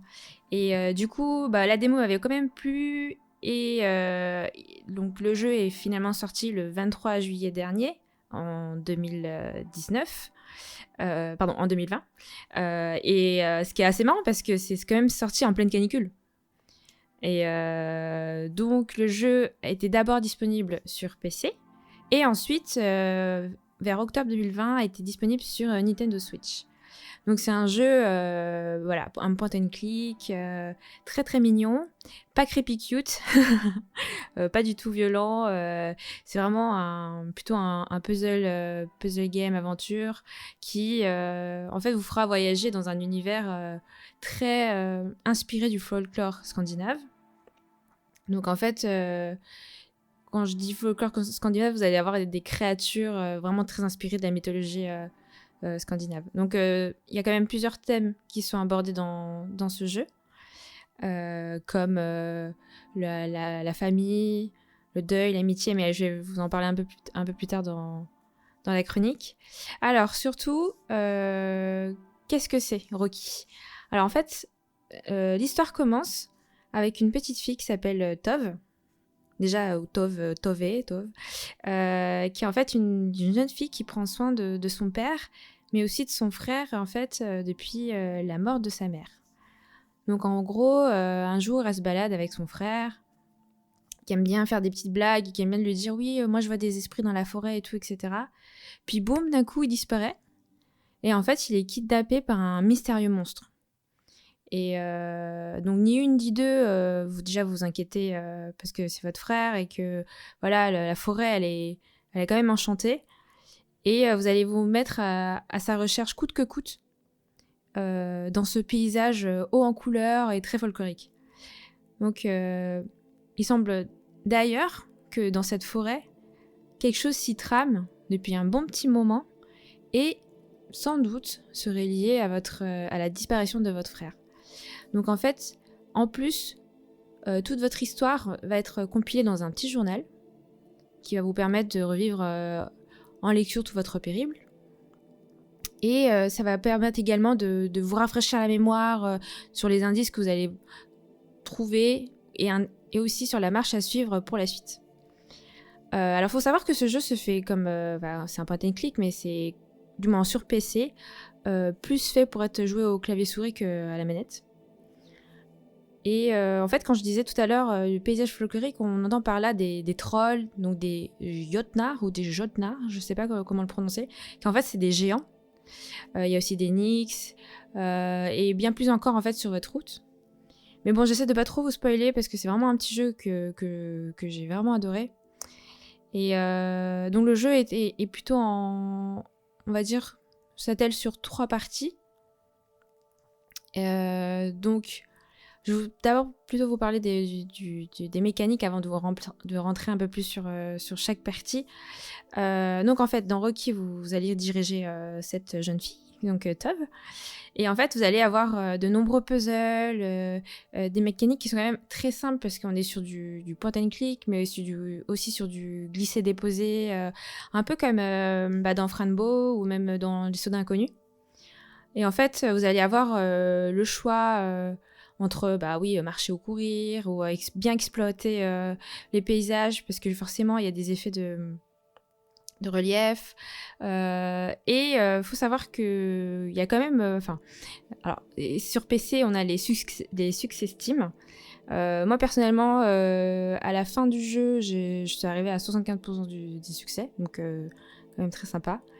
Et donc voilà, c'est un jeu où il est important de bien observer, de bien comprendre les indices. Peu de choses sont laissées au hasard, et après il y a toujours ce petit truc où en fait votre indice il va un petit peu clignoter, donc on va dire que c'est quand même assez subtil, mais pas trop non plus. Et comme je vous disais, vous avez un journal qui vous accompagne tout au long de votre progression et qui en fait va aussi garnir votre collection. Donc comme je disais, le jeu est en 3 parties. Alors il faut savoir que les 2 premiers chapitres, je dirais, se passent vraiment très bien. C'est même c'est fluide, l'expérience est vraiment... moi j'en ai pris plein les yeux. Même si voilà, il y a quand même, faut s'attendre à ces petites quêtes un peu aller-retour incessants. Après, sans trop, encore une fois, trop vous spoiler, je dirais que la dernière partie du jeu est quand même... elle est un peu moins à la hauteur des 2 premières parties qui nous a pris un peu plus à cœur, quoi. Des premières parties qui nous ont un peu plus à cœur. Et en fait, ce que je trouve génial, c'est que le studio a fait un travail remarquable sur l'atmosphère, mais aussi sur sa direction artistique. Donc en fait, on a un petit mélange d'un monde en 3D avec des plans fixes, où certains éléments sont parfois déchaînés, mais on a surtout des séquences magnifiques. Donc moi personnellement, je me suis vraiment donné à cœur joie de faire des captures d'écran. Et après voilà, les dialogues sont assez simples, les lignes vocales des protagonistes en fait sont assez réduites, je dirais, parce que ça se résume beaucoup à des soupirs ou à des onomatopées. Donc on n'est pas sur quelque chose de très textuel au niveau des dialogues. Après, je trouve que le travail du son et des bruits est plutôt bien travaillé. La musique fait très... ça fait un peu feng shui, je dirais. C'est très doux, c'est très... c'est très enchanteur. Je ne saurais pas vous qualifier ça... Comme on est en train d'entendre, là. Peut-être. Mais sans doute. Et c'est vraiment très calme. Vraiment, c'est l'immersion est vraiment totale de ce côté-là. Et ça permet aussi de renforcer un certain côté émotionnel dans certaines séquences. Et je dirais que cette direction artistique, elle vous fait aussi visiter des terres enneigées, magnifiques, une vie végétale vraiment... moi, j'ai vraiment été assez émerveillée. Et même donc on parcourt aussi des habitations qui sont vides, mais qui sont vraiment typiquement scandinaves. Donc c'est vraiment, ouais, une immersion totale. Donc ce que je dirais en fait, c'est que ce qui fait c'est la force de ce jeu, c'est son accessibilité, sa simplicité. Donc c'est vraiment grand public, c'est vraiment tout âge. Comme je disais, c'est absolument pas violent. Et en fait, je trouve ça assez marrant parce que, comme je disais un peu plus tôt, c'est sorti le 23 juillet, donc vraiment en période de canicule, et je trouve que c'est encore mieux d'y jouer en plein froid, vu qu'on a eu de la neige il n'y a pas très longtemps. Moi, je trouve que c'est un jeu qui a un peu réchauffé le cœur, sans jeu de mots, tout au long de ce conte de fées. Donc, pas conte de fées. L'histoire est touchante et plus profonde qu'on ne le croit parce que l'aspect est assez mignon. Donc on se dit oui, c'est très très cute, il va rien se passer de grave, et en fait quand même. Moi la relation entre le frère et la sœur m'avait beaucoup rappelé celle de Amicia et Hugo dans Plague Tale Innocence. Et je trouve de manière très générale l'exploration, l'aventure l'aventure m'avait aussi fait rappeler. Je trouve que le jeu a quand même des faux airs de Grime. Je sais pas si vous avez joué. Il y a un jeu sur PS4 vraiment, vraiment très beau. Et après, il y a quand même des petites remises en question, un peu comme dans Life is Strange, où Maxine se pose des questions avec Chloé, etc. Je trouve qu'il y a il y a des petites phases qui m'ont un peu rappelé Life is Strange. Donc le gameplay, comme je vous disais, repose sur beaucoup de récolte d'objets, d'utilisation de la façon possible. Donc parfois il faut faire des combinaisons, parfois il faut faire autre chose. Il y a le décor qui devient très interactif, donc faut bien avoir l'œil dessus. Et voilà, donc on va dire de la trame principale, enfin le sujet de fond, c'est vraiment, je dirais que l'histoire de Rocky aborde l'amour familial. Donc après, c'est un thème que je trouve qui est assez récurrent dans les jeux vidéo récemment. Moi, je pense aussi à Nier qui sort bientôt, le remake. Mais bon, ça, c'est une autre histoire encore, sinon je vais m'égarer. Et sinon, voilà, je trouve magnifiquement traité, en fait, grâce à un scénario qui se distingue par sa délicatesse. Donc personnellement, j'ai passé une quinzaine d'heures dessus, mais j'ai vraiment pris mon temps. Il y a même un passage où j'ai un peu bugué parce que j'arrivais pas à trouver ce que je devais faire, et bon, je me suis un tout petit peu creusé les méninges. Voilà, surtout dans le dernier chapitre où en fait on n'incarne pas qu'un seul personnage, mais deux, et qui se montre un peu plus sombre, un peu plus émotif, et en ça, voilà. Mais je le trouve quand même un peu moins... mais il m'a moins pris que les deux premiers chapitres. Donc, en conclusion, je dirais que Rocky, c'est un jeu qui m'a vachement surpris, qui je trouve qui est travaillé et qui est plus profond qu'on y paraît. Et en fait, son univers vraiment magique, captivant, son histoire touchante, auront de quoi séduire plus d'un. Et alors, moi, je suis un peu novice encore tout ce qui est point and click. Donc, j'avais fait les jeux que Anya avait chroniqués, comme, Little... Ah, je sais plus le nom. Little Miss. Oh mon dieu, je l'avais sur mon téléphone, en plus, je l'avais fait sur téléphone. Voilà, merci. Little Miss Fortune. J'avais sur le bout. Little Miss Fortune. Merci. Little Miss Fortune. Qu'est-ce que j'avais fait d'autre ? J'ai fait Franbo aussi. Et voilà, j'ai pas beaucoup fait de point and click. Je voulais faire... c'est dans ma liste Steam aussi. Faut que j'y m'attelle. Et voilà, donc à part voilà, ces petites quêtes aller-retour un peu parfois répétitives qui font un peu traîner en longueur le scénario, qui je pense aurait pu être un peu plus écourté, au lieu de faire du 10 heures, 12 heures, aurait pu être fait en 6-7 heures. Voilà, ça reste voilà, c'est vraiment le seul petit défaut que je lui donnerais. Et après voilà, c'est vraiment la direction artistique, même musicale, je trouve que c'est très bien, c'est beau quoi. Enfin, moi personnellement, j'étais vraiment conquise. Les personnages sont très attachants. et pour un bon petit jeu indépendant qui a été justement proposé au Steam Game Festival. Voilà, donc c'est vraiment... alors, est-ce que vaut mieux le faire sur PC ou sur Nintendo Switch ? Moi, je dirais plutôt PC, mais bon, ça, c'est vraiment personnel. Et puis voilà, c'était vraiment un petit coup de cœur. Je pense que on trouve quand même quelques inspirations avec Monkey Island, avec quelques petites mécaniques, la façon d'interagir avec les objets, etc. Mais voilà, c'est vraiment super mignon. Ok. Du coup, j'avais testé moi justement quand on parlait à l'Indiecade 2018 et j'ai trouvé ça mignon mais sans plus. Mais là, le fait que tu parles de Life is Strange, Plague Tale et Rime, que je ferai un jour au lieu de faire une démo, ça me hype et ça me donne un peu peur d'être déçu en fait, parce que dans ce que tu as retrouvé dans ces jeux-là, je sais pas si je le retrouverai dans ce jeu-là, dans Rocky, mais tu disais que la fin était pas forcément ouf, mais après faut y arriver aussi. Mais ça me donne quand même un peu plus envie maintenant que t'en as parlé, alors qu'avant j'étais resté sur un jeu sympa mais pas foufou quoi. Donc peut-être au niveau de l'histoire il y a peut-être plus à prendre que ça, parce que j'ai l'impression que c'est un peu creux, un peu vite dans le chapitre qu'on avait fait à la démo. Ouais. Je sais pas si tu avais joué ou t'avais juste regardé. Oui. En fait, ça met un peu de temps à s'installer, mais après, ça s'accélère, un peu plus, vers le milieu du jeu, quoi. Et surtout, moi, je connaissais pas trop la mythologie scandinave ou tout ce qui est Seattle, et j'étais vraiment contente de pouvoir le découvrir d'une autre façon. Et c'est surtout qu'il y a des moments où c'est pas si simple, quoi. Même si c'est très fluide, il y a des moments où j'ai un petit peu bloqué, quoi. Mais voilà, franchement, c'est vraiment un petit jeu si on... Ouais.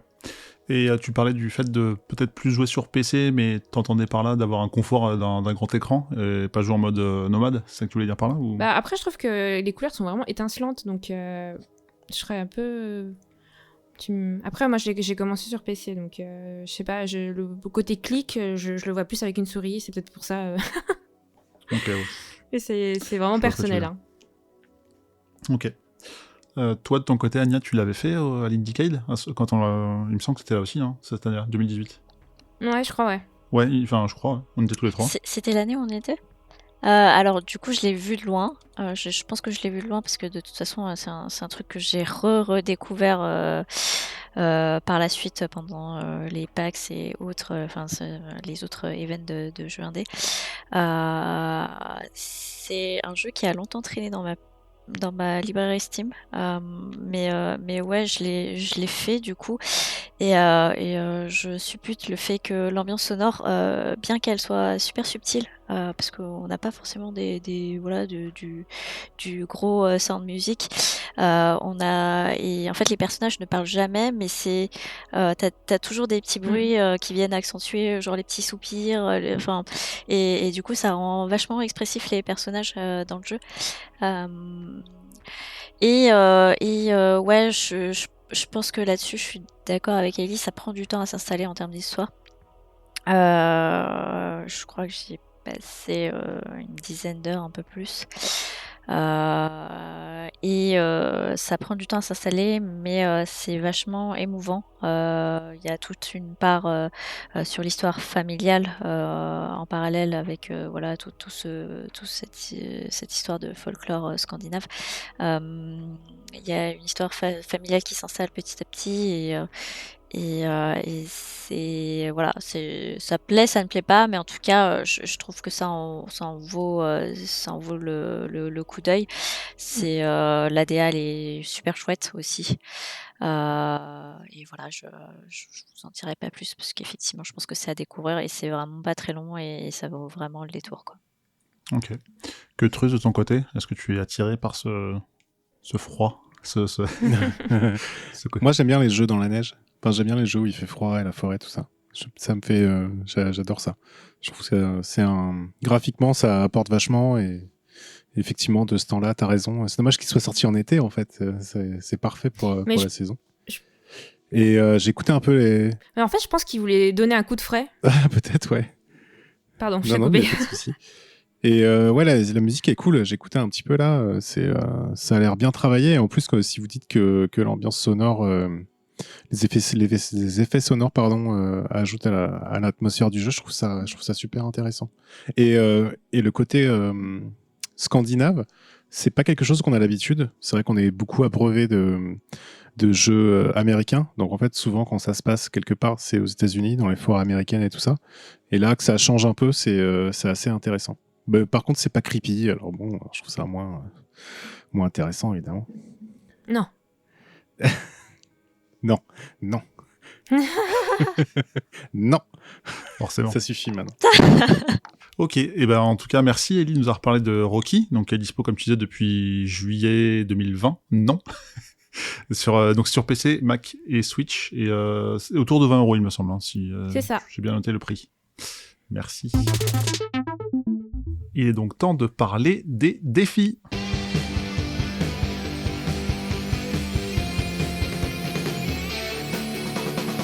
Et donc le défi, alors à l'épisode précédent, on a été mauvais élève. Et une fois n'est pas coutume, et bah cette fois aussi on a été mauvais élève, mais là je le prends entièrement pour moi, parce qu'on avait tous zappé la fois précédente d'organiser un jeu de rôle entre nous, et là je m'étais engagé à faire un doodle.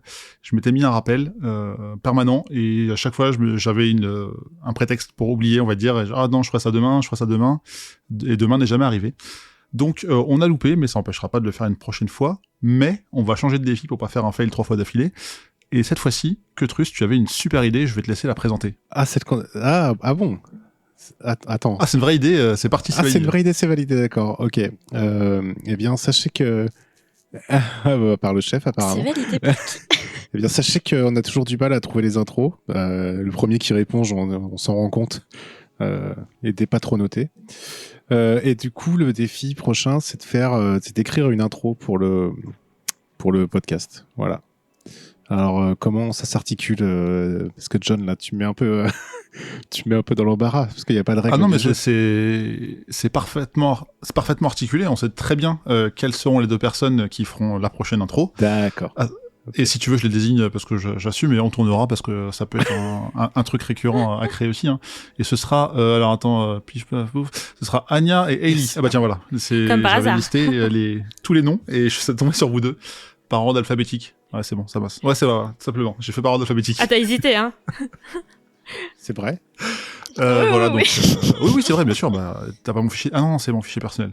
Bref, donc les filles, on compte sur vous pour cette intro de l'épisode numéro 28. Donc à vous de faire ce que vous voulez.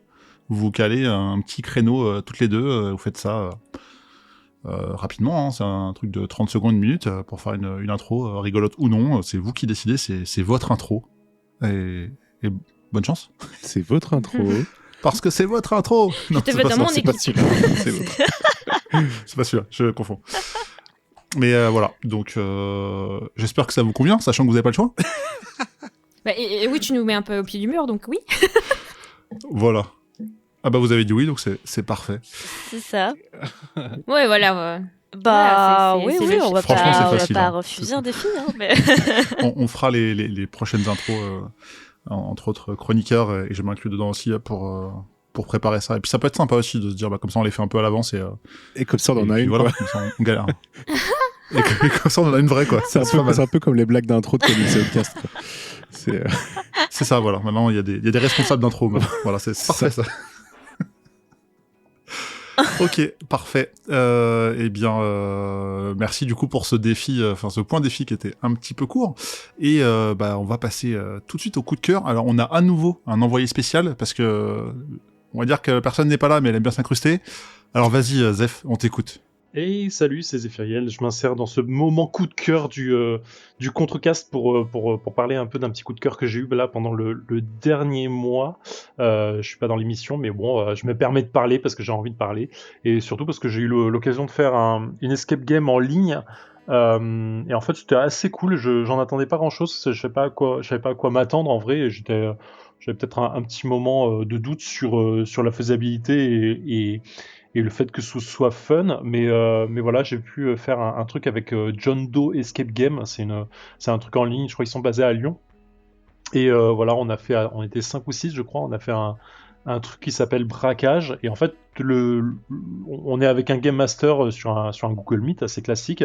Il nous envoie un lien où on a chacun en fait à choisir une identité. C'est un peu, il n'y a pas de role-playing en tant que tel, mais c'est juste l'idée de pouvoir avoir son propre badge de document à nous.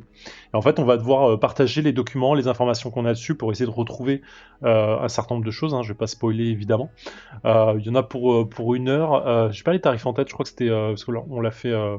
Nous, on l'a fait gratuitement, mais parce que pour la présentation, mais je sais plus, ça doit être 15 balles, peut-être 15 ou 20 balles par personne. Je dois sûrement dire une connerie.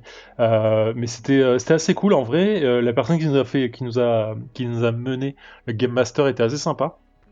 Et du coup, bah voilà, en fait, on se partage les documents, on se partage les infos. Je crois qu'on a claqué ça en 40 minutes, ce qui était plutôt un bon score.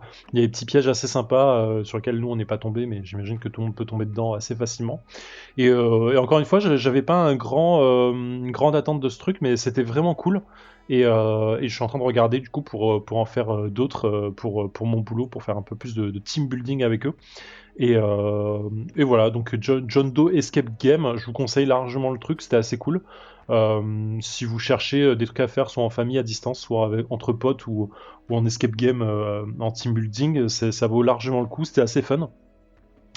Et voilà, je vous laisse avec ce petit coup de cœur. Je vous fais des bises, prenez soin de vous et ciao. Eh ben merci Zef. Du coup, ça va être à mon tour maintenant pour parler d'un coup de cœur. Alors, je vous avais dit en amont de l'émission que c'était un coup de cœur un peu chelou. Et, je vais vous expliquer pourquoi. Parce que récemment, j'ai déménagé et j'ai la chance de vivre dans un appartement plus grand que le précédent. Et du coup, c'était un peu la condition avec mon papa pour récupérer toutes les affaires qui traînaient encore un peu chez lui depuis des années. Donc j'ai récupéré pas mal de cartons que j'ai ouverts, rangés, classés, et mon dernier kiff, on va dire, qui date d'il y a une semaine maintenant, c'est en fait je suis retombé sur mes cartes de... Enfin en fait il y avait plein de trucs, il y a eu des POG, il y a eu des jeux vidéo, tout ça, bon, j'en ai plein des jeux, et je suis retombé sur des cartes Panini de foot. Des collections 1994 à 1996. Incroyable. Et en fait je suis dans un kiff... profond des années 90 là, notamment grâce à ces cartes là, parce que je me souviens très bien de l'époque où je les ai eues, donc j'avais entre 10 et 12 ans et j'ai acheté des paquets, mais je sais pas combien, mais j'ai retrouvé pas mal d'éléments de la collection. Il y en a même une qui est quasi pleine, et en fait je me suis même fixé pour objectif d'essayer de les terminer. Donc il y a 4 saisons en fait. Il y en a 94, 95, 95 Premium, je sais pas pourquoi ils ont fait 2 séries cette année-là, et 96, là où il me manque juste 2 cartes sur les 280. Et en fait, je suis déjà en train de traquer sur Vinted, eBay et différents sites de collectionneurs, et je pense que je vais C'est ouf. réussir à compléter ma collection. Sachant que, pas plus tard qu'aujourd'hui, jour de l'enregistrement du podcast, en fait, je me suis rendu compte qu'il y a l'album de 95, j'étais sûr de l'avoir eu à une époque, et je le retrouvais pas dans mes cartons que j'avais ouverts récemment. J'ai appelé mon père, j'ai dit « Papa, va vite à cet endroit-là, je cherche un truc. Ouvre-moi tous les placards, je pense que je l'ai oublié. » Et il a bien cet album de 95, enfin, il est encore chez mon père, donc il faut que j'aille le rechercher. Mais voilà, tout ça pour dire que je vais essayer de compléter ces collections. Et même, j'ai un peu chauffé des potes, notamment un certain Jérôme, que certains connaissent. Et on va se faire des échanges, mais 25 ans plus tard, C'est tout simplement. incroyable, quoi. Génial. C'est trop fort. Voilà, mais vraiment, rien que d'en parler, je suis en kiff, et je me suis acheté un classeur aujourd'hui, là, que je vais recevoir bientôt parce que j'ai pas tous les classeurs d'origine non plus, pour ranger ça proprement, plutôt que dans une petite boîte en métal à la con, là, donc, voilà mon coup de Les cœur. premières ouvertures C'est de tout. booster, quoi. Mais en fait, c'est fou, ça, quoi. en fait, ma passion d'Hearthstone, ma passion de Pokémon Go à collectionner tout un truc, en fait, complet. Donc là, c'est en démat, mais en fait, vient, je pense, historiquement des images et des cartes Panini de l'époque, quoi. Et ça m'a même donné envie d'en refaire plus tard. Donc, je sais pas quoi, mais je pense que je me relancerai dans une petite collection plus tard, plus moderne, on va dire. Mais bon, je sais pas. Ouvrir des paquets, ça me fait kiffer, quoi, tout simplement. Il y avait l'odeur aussi, moi, je me rappelle de l'odeur. Il y avait une odeur particulière des paquets de cartes comme ça. C'était la colle, je pense. Ah, mais bien sûr, bien sûr. Premier contact avec la drogue. Ah, Ouais. mais peut-être. Et pour Il aller aurait pu au rester bout clairement. de l'anecdote, faut savoir qu'en 1996, alors je sais pas si ça existait dans les autres années, mais je me souviens surtout de cette année-là, il y avait parfois la possibilité d'avoir dans un de ces packs une petite image qui permettait de gagner un pack gratuit. Donc tu ramenais cette image, je sais pas combien de chance t'avais, mais j'en ai eu une dans ma vie. Mortel. Et en fait, j'ai été chez mon marchand de journaux, j'ai ramené cette petite image et je lui ai dit « Bonjour monsieur, j'ai gagné un pack gratuit ». Et en fait, il m'a regardé, il m'a même pas parlé. Bon, c'était un vieux, bref. il m'a donné le pack et il m'a pas repris la petite image. Et du coup, je suis ressorti en mode, ah, mais je peux le faire en illimité, quoi. Donc, je l'ai pas fait, mais j'ai gardé la carte quand même. Et ça, en fait, pour moi, c'est le numéro 281 sur 280 qui ne fait pas partie de la collection, mais que, il reste une place dans le classeur d'origine. Du coup, j'ai mis cette petite carte paquet gratuit dans ma collection, quoi, en estimant que ça faisait partie de la collection. Le premier goodies. Bref, peut-être, écoute, mais j'étais tellement fier de me dire, déjà je l'avais eu, j'étais content parce que mes potes l'avaient jamais eu, et en plus il me l'a rendu en mode, enfin il y avait aucune preuve qu'il m'avait donné un pack gratuit, donc je pouvais faire ça dans tous les marchands de journaux de la région, mais j'ai pas été aussi vicieux que ça, et j'ai juste gardé le truc. Donc voilà, j'ai pas fait perdre d'argent aux gens non plus, quoi. Donc bon, voilà, je retire mes étoiles des yeux et je passe la parole à Ellie pour savoir quel est son coup de cœur du moment. Alors vous allez un peu rigoler, hein, parce que donc c'est une série, mais c'est une série que tout le monde a vue, je pense, et que je ne regarde que maintenant, c'est Breaking Bad. Mais il est jamais trop tard. Et oui, c'est ce que tout le monde me dit. Ah voilà, donc, Non, il est jamais j'ai trop pas tard. fini encore, je suis à la saison 4, épisode 5. Ketrus, t'es vers là aussi? Ça, je t'avoue que je me rappelle pas. Pas du tout. Je sais pas pourquoi on l'a Est-ce pas que tu as continué. fini au moins la saison 3? Oui, ça c'est sûr. Ah voilà. Donc ouais, je regarde enfin cette série que tout le monde me dit c'est génial. Faut absolument que tu regardes. Et en fait, c'est marrant parce que je le regarde avec quelqu'un qui l'a déjà vu et qui me dit bah là, j'ai l'impression de redécouvrir encore la série, c'est incroyable quoi. Genre il replonge en fait alors que la série est sortie quand même en 2008 hein. Donc après je sais que ça date et en plus Cranston il a fait une nouvelle série je crois qui s'appelle Your Honor. Oui. Qui est sur MyCanal je crois je sais plus. Mais donc du coup enfin bref je sais pas si je dois vraiment rappeler le synopsis. Mais en tout cas, ouais, gros coup de cœur. J'ai hâte de finir ça. Alors du coup, ma question c'est parce que je voulais enchaîner ensuite avec Better Call Saul, mais je sais pas si vous l'avez vu. Ouais, moi j'adore Better Call Saul. Vraiment, c'est en fait ils en font vraiment déjà dans Breaking Bad, c'est un personnage à part entière, mais c'est d'autant plus le cas dans le stand-alone et je trouve l'acteur incroyable. Ok, vraiment. d'accord. Donc c'est tu me recommanderais. C'est à voir. Après, ça peut ne pas plaire parce que c'est un autre ton, et c'est parfois un peu déprimant sur les bords, mais ça reste à voir. Si à la fin de Breaking Bad tu dis que tu as envie d'enchaîner sur un truc un peu plus soft, Ok. Better Call Saul, Bah, c'est chouette. je me note. Bah, voilà, Regarde. donc ça a été très court hein, comme, comme coup de cœur, mais voilà. Mais c'est très bien. Et toi, Ketrus, quel serait ton coup de cœur? C'est un coup de cœur que j'ai découvert aujourd'hui sur le Discord VHS. Et c'est en lien avec VHS un peu. En fait, c'est une chaîne YouTube qui s'appelle La Bonne Pioche. Alors, c'est pas la bonne pioche du bon jeu. Le bon jeu, c'est un ensemble de vidéos autour du jeu de rôle avec la bonne auberge, c'est de l'actual play, avec, etc. Mais donc, c'est une autre bonne pioche. C'est une toute petite chaîne qui a 1000 abonnés. Et en fait, c'est un gars qui présente des jeux de société. Et j'ai découvert aujourd'hui avec sa vidéo sur The Loop, qui est un jeu de société par Théo Rivière, donc que vous pouvez retrouver dans 6388 et dans Comics Outcast maintenant. La particularité de ça, c'est que déjà, c'est des vidéos assez courtes. Et en fait, il met vachement de narration dans ses explications de jeu. Et j'ai trouvé que c'était très original. Il le fait très très bien, surtout. Et il t'explique le jeu, mais il t'explique le jeu en racontant un peu le lore et l'histoire du jeu. Et voilà, je trouve que c'est très original. C'est à voir. C'est une petite chaîne. C'est un auditeur de VHS aussi. C'est comme ça que moi je l'ai découvert. Et voilà, je vous le recommande. Il a pas encore beaucoup de vidéos, mais ça gagne à être connu. Très bien. J'en ai entendu parler, je crois d'ailleurs sur le stream de Théo. Donc oui, j'irai voir ça. Et du coup, pour terminer, Anya, ton coup de cœur? Alors moi, c'est pareil. Je pense que je viens après la grosse vague de hype, mais par contre, c'est un peu plus récent. C'est sur Amazon Prime et ça s'appelle The Boys. Trop bien. donc ouais, en fait, enfin, j'en ai entendu parler, mais genre vraiment, tout le monde a été hyper unanime sur la série. Et moi, ça m'a toujours un peu rebutée parce que pour la simple et bonne raison que je me suis gavée de produits sur les super-héros et autres. Et que quand j'ai lu le pitch, je m'étais dit ah ça va, ok, ça joue sur le contre-pied d'eux, mais en fait c'est excellent, mais vraiment genre excellent. C'est les acteurs sont trop cool, surtout The Protector qui est juste Excellent. Il est ouf. waouh, qui est juste vraiment mind-blowing. C'est clair. En termes de, enfin, le mec est fou en fait. Il est schizo et c'est ouf comment il arrive à jouer celui qui sait jouer en fait, ou celui qui joue faux. Enfin, voilà. Ouais, je pense que pour ceux qui n'ont pas eu l'occasion de le découvrir, je vous laisserai vous faire votre propre avis dessus.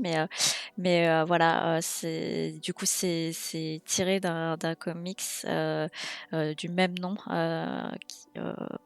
par Garth Ennis et Derek Robertson. Et voilà, et c'est sur Amazon Prime. Il y a 2 saisons pour l'instant, 16 épisodes. Les épisodes sont un peu longs, mais ouais, c'est vraiment très très très chouette. Exactement. Et on en parle dans Comics Outcast, dans 2 émissions. Exactement. Ah, Il y a intéressant. 1 an, on a fait un focus, c'est moi d'ailleurs qui ai fait un focus sur The Boys, le comics, et on a parlé de la saison 1 de The Boys, et dans l'épisode 151, donc assez récent, on parle de la saison 2 de The Boys. Enfin, allez voir sur le site Vaisseau Hyper Sans Sas, Comics Outcast, si ça vous intéresse. Ça fait beaucoup de liens, mais encore une fois, tout est en bas dans la description, donc n'hésitez pas à aller scroller un petit peu, comme ça, vous aurez tout sous la main. Eh bien, merci à vous pour vos coups de cœur.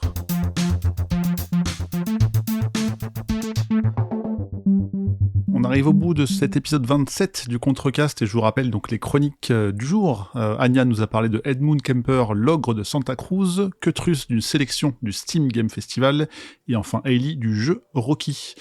On a parlé des défis, voilà, les coups de cœur. Et pour la suite, où est-ce qu'on peut vous retrouver ? Alors je vais faire un tour inverse encore une fois. Donc Hailey, toi, est-ce que tu as une actualité en ce moment ? Qu'est-ce que tu fais en dehors du Contrecast ? J'ai un compte TikTok. Non, je rigole.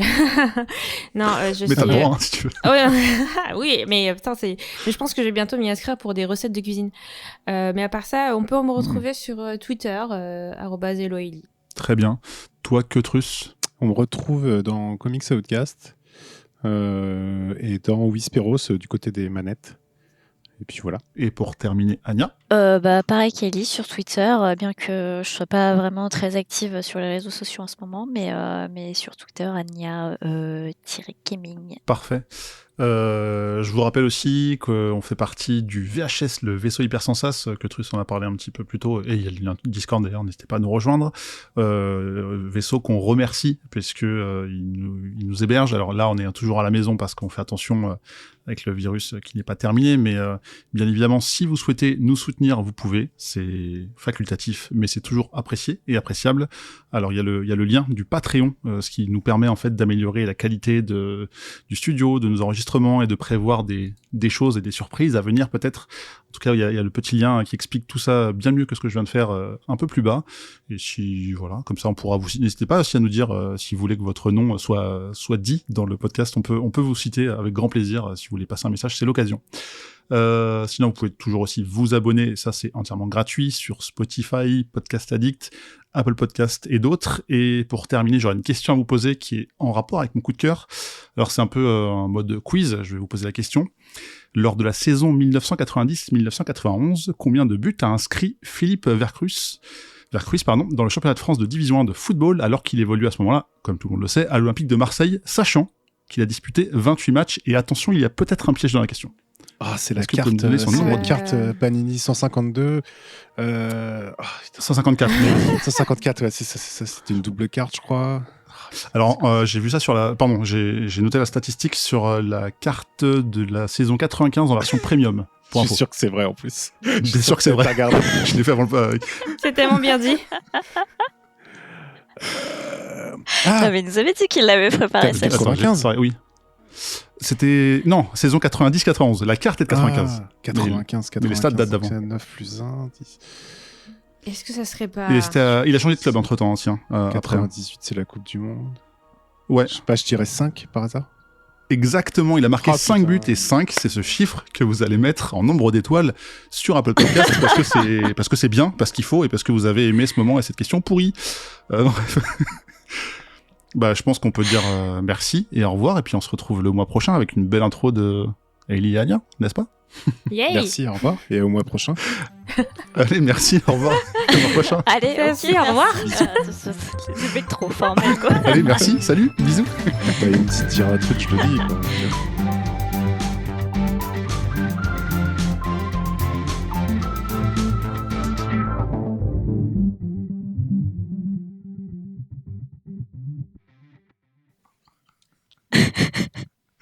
Et bah allez, au revoir, des bisous là, faut dire au revoir, les gens ils écoutent encore. Merci, Bisous, au revoir. au revoir.